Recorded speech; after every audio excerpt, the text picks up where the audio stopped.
Maligayang araw kaibigan. Welcome to my channel. Panalangin upang magkaroon ng katapangan. Gawa 4 verse 23 to 31.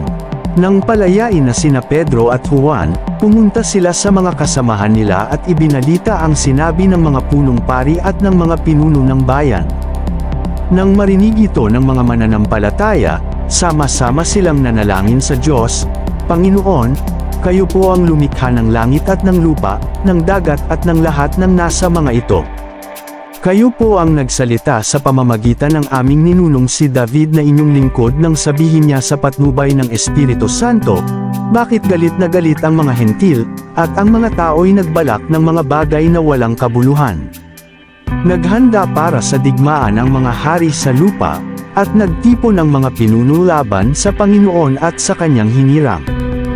Nagkatipon nga sa lungsod na ito sina Herodes at Poncio Pilato, kasama ang mga hentil at ang buong Israel, laban sa inyong banal na lingkod na si Jesus, ang inyong hinirang. Nagkatipon sila upang isagawa ang lahat ng bagay na inyong itinakda noong una pa man ayon sa inyong kapangyarihan at kalooban. At ngayon, Panginoon, tingnan ninyo, pinagbabantaan nila kami. Bigyan ninyo ng katapangan ang inyong mga alipin upang ipangaral ang inyong salita.